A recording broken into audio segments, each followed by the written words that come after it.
As the eclipse of an era for the coronavirus pandemic comes to an end, we are beginning to see bright lights at the end of our long tunnel. Vaccines have been distributed and the universities of California campuses have been opened. Since we finally escaped the grips of social isolation and anxiety that COVID-19 forced upon us, many people are eager to put the past behind them. However, it is important that we remember what took place and examine what we handled well from what we could have handled better. Sadly, global virus outbreaks are not new to Earth's history, and we can all remember the abruptness and shock of the instant lockdown announced during March 2020. If there ever comes another time that humans must socially distance themselves again, any research of the current COVID-19 pandemic will be crucial for critically analyzing what and what not to do. This film is going to explore the facts found so far. The first is a published scholarly article by Alexander Erstovnik based on the impacts of the pandemic on life for higher education students globally.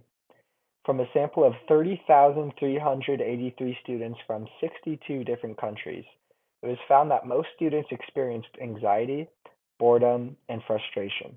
The main concern of students was their future careers and scholastic pursuits. They were satisfied with the support from their teachers and their university's public relations. However, their lack of computer skills and the perception of a higher workload kept them from seeing an improvement of their own performance in this new learning environment. It was reported that students found more satisfaction with service provided by universities and hospitals than banks and governments.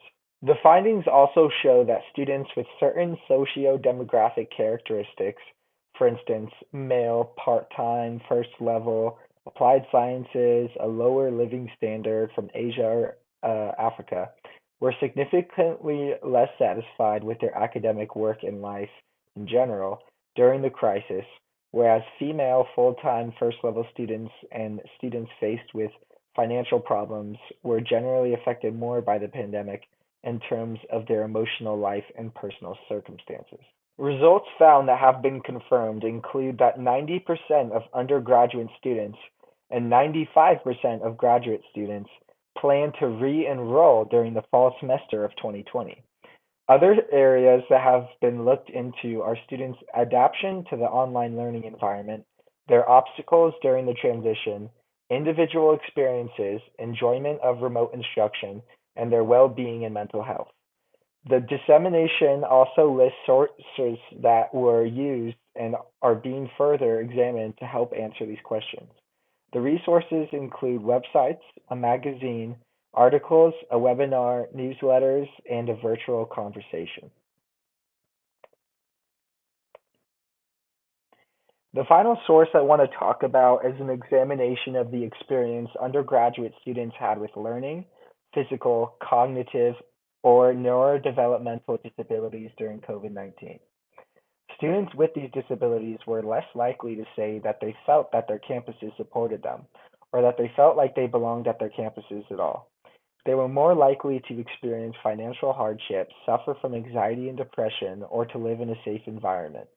They had not only more likely chance of food and housing insecurity, but they were also more likely to experience unexpected increases for spending on technology and living costs. At the same time, they had a higher likelihood for receiving a reduction of income. These facts show a brutal disadvantage for these students with a strong lack of support. So now we're going to hear some excerpts from two different interviews I had with students on campus. I cut them down a little bit in the interest of time, but if you would like, I'm going to post the full uncut interviews later on. They were both really good interviews, probably about an hour long each, but there were some great things said that I would love to share to show the experience of individuals during COVID-19 that hopefully others can relate to and also gain insight from.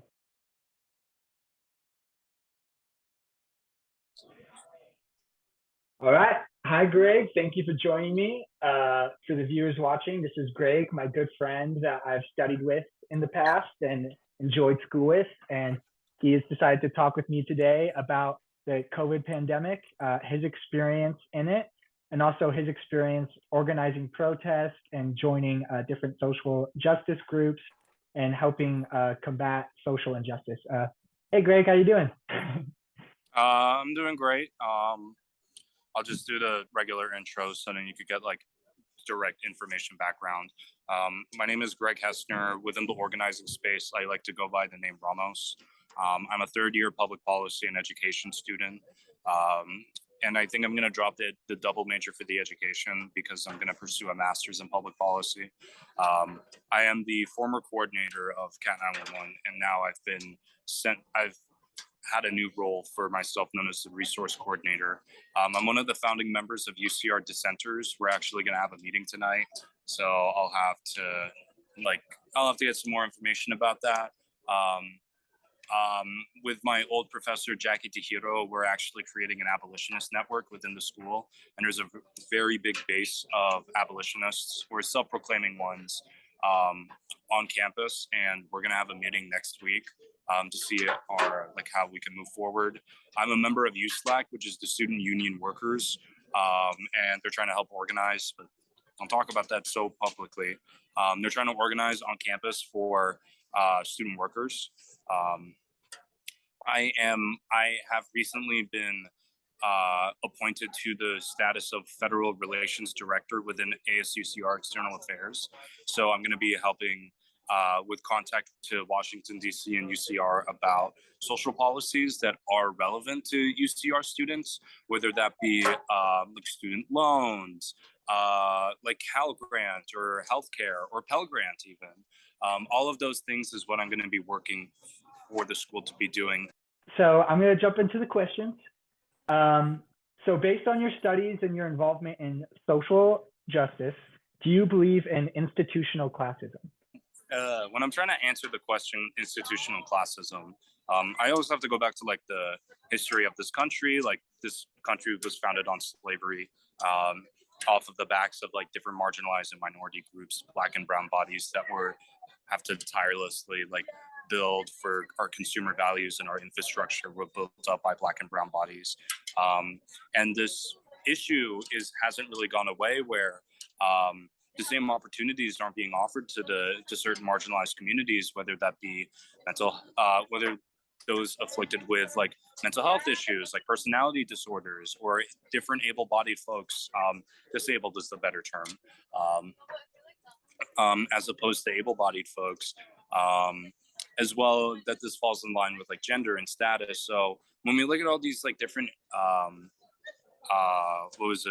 different marginalized groups, there's an intersection that plays a role within all of them, and how they're all being like bogged down by bigotry. Describe your perceived experience of the pandemic for rich people. Did they experience a different pandemic? Did they have equal, lesser, or greater challenges? I think this is a very important question to ask as well, because when we talk about the stereotype about rich people that had to suffer under COVID, and then they would just make these like tone deaf videos on social media platforms. All it does is like they're whining and like suffering, even though they're living in their mansions. I think one thing to recognize is that we're all human.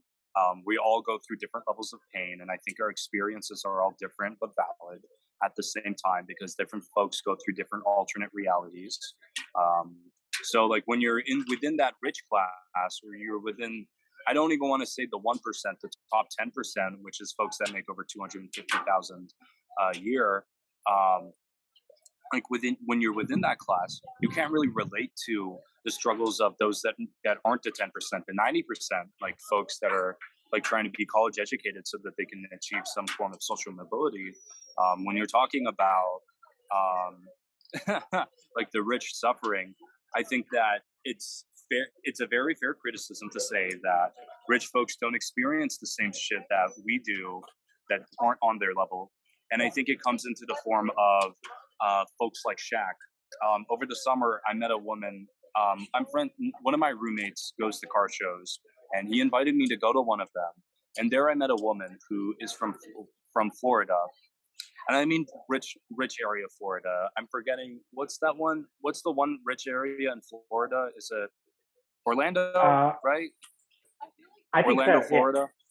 So in Orlando, Florida, she was neighbors with Shaq. No joke. Like she told me the story of she went to Shaquille O'Neal's parties like They would have them every other day. So about 3 to 4 times a week, she was hosting parties at the mansion during quarantine. No one wore masks. Nobody cared. Nobody really had that big of a deal because one, they didn't. A lot of these folks didn't really take it very seriously because there was that misinformation campaign that was being pushed by both conservative Republican ideologues and like their constituents as well that do have certain interests and beliefs that would permit folks to be more radical on the sense of there, and rich folks were complicit with that. The next question I have was, how was the mandated lockdown for you personally? Oh, terrible, awful. I hated it. It wasn't a good experience, but I had a lot of character growth. But not everyone can say that. But I had a lot of time to self-reflect and learn all my habits. I got my diagnosis for like several different afflictions that I'm affected by. So, hooray, I'm quirky, but doesn't. Um, I don't know. Like quarantine pushed me to get mental health support.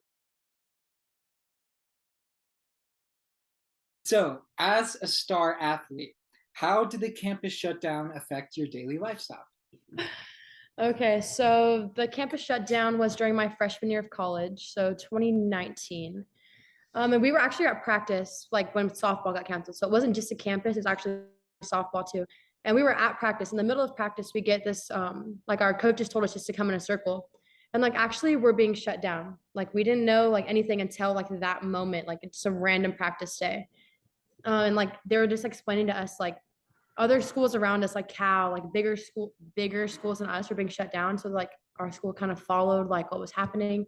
And so we just got shut down. Like that was it. Like take the gear back inside, like don't come back tomorrow. That was it. And then like it was like a little less than 2 weeks later when the school got shut down. So that was like right at the like and towards finals week actually for us here. And like my daily life for this, like it affected me. There was no practice for me anymore. Yeah. And that's like a minimum of 5 hours a day for me between like conditioning, weights, actual practice, and then like your own stretching, your own like stuff you had to do for your body too. So it wasn't like practice, it was more of just you're going to class. And it wasn't like you go to study hall, no tutoring, everything just stopped. Okay. So it was just super like abrupt too. It wasn't like you had a warning to be like, I could prepare for it. It was just like day of. Yeah, it sounds like you found yourself with more free time than usual. Yeah, with the 5 hour like not being in there. I was like just thinking like it just wasn't structured. Everything was kind of like whatever I wanted to do. Like classes too became asynchronous. So you didn't even have a set time you had to go to class. Yeah. There was no like wake up time, no set deadlines anymore because they had to work with us because everyone's schedule was just so hectic. And it's not like they could implement like this is a definite deadline because there's so many extra like outside things that were happening. Yeah. And I was just like, people were working. Like I had to go to work during that time too. I had to pay for my apartment still, but I couldn't really be there. Trying to be home. Even like my mom works in a hospital too. So that was super like hectic with her. Yeah. But it's a lot more free time. Like it felt so weird, honestly. Like people like might have enjoyed the free time. It was so hard for me to like not be told what to do. I think that's like as an athlete standpoint, just you're normally like on a schedule. You're so strict. Like you have to get this, this, and this, and it wasn't like that anymore. Yeah. That that's a huge excuse me, sorry. That's a huge shift. And like having a family member like in the healthcare industry, that also too is like really stressful. Yeah. Did you like pick up like any new hobbies while you were like doing that? So just not having that structure, I was definitely trying to do new things. And like I realized like why I am a softball player because I'm not very good at many other things. I tried to learn how to play the guitar and I was like in it for like maybe a month. And then I was like, nah. Same. Yeah. I was like, I could like it just wasn't very nice for me. I like being good at things. The guitar just didn't agree with me. I definitely tried to cook different things that I was at home. Like on TikTok, like all these recipes were popping up and I was like, wow, that looks really good. So I was definitely trying to do that. And like I was still trying to be active because that's like such a big part of me. I got really lucky that like my boyfriend's family has like weights in the garage. Like I didn't have to leave the house to go do stuff. So I started like doing different weightlifting things. I was still doing softball like in the garage. Like I didn't go to a field, like nothing. I was in the garage having a 10-year-old roll baseballs to me. Like it's just such a big part. Like that's what I had to do that. I had to feel some sort of like softball. So all being considered, what would you consider the hardest challenge of the pandemic for you? Uh, the hardest part for me is probably just the uncertainty of like all of it. You know, not knowing if there was going to be like a normal life after this. Because like Spain shut down for softball, and the only thing we could do is like text, and like that's like the hardest form to like communicate with, right? So we didn't know if we were gonna like college athletics, like how are we all gonna touch the same ball if this is spread through touch, you know, like how are we ever going to play softball again and not risk getting sick? And our coaches, their families too, like we have some older like family members for them, even kids too, so that's always like up in the air. School too, in-person classes, like nobody knew what was happening, and it's not like I could contact UCR and be like, hey, what's happening, like nobody knew. All we got was like a couple of emails, and like that's the best we could get, you know. And I think just like same thing with my mom, like you're not knowing anything about like this virus at the time. Like now, like we're all super educated, like we all know stuff. Like when this first happened, it was like you're gonna die. Like that was like how it was like perceived as, you know. And so having like a mother and like healthcare, you're like, how is she like she's gonna go to work just to get sick, you know? And like that's how like it was just insane. It's like not knowing what's next. I think from like an athlete standpoint, you like knowing like your options at least. Like, but you didn't have any options. It was just like, okay, next day, this is what we're doing, you know. Like uncertainty for me was definitely the worst part. More than inconvenience, the unique needs of U.S. college students during the COVID-19 pandemic by Alyssa M. Lederer and Mary T. Hoban studies the mental health impacts of the COVID-19 pandemic on students. It goes into detail, finding that students are facing issues that they had before, but now the issues are worse due to the pandemic. These problems include housing insecurity, hunger, financial issues, lack of a social life, being uncertain about the future, and trouble getting access to materials they need to succeed in their education. They also found reason to believe that low income students and students of color are especially threatened now more than before. The researchers offer solutions for universities to help mitigate the anxiety of students and help get them back on track. What stood out to me from other articles studied was the solution oriented mindset of the researchers. They put in work to solve the problem rather than just state it. The solutions they found include engaging in data driven decision making, delivering clear and informative messaging to students, prioritizing and expanding student support services, and using an equity framework to guide all processes. If we take this information to heart, we could create a positive and productive learning environment for the future of online learning. Personally, I think it would be best to apply this by having students vote before coming back onto campus. I'm a member of the UCI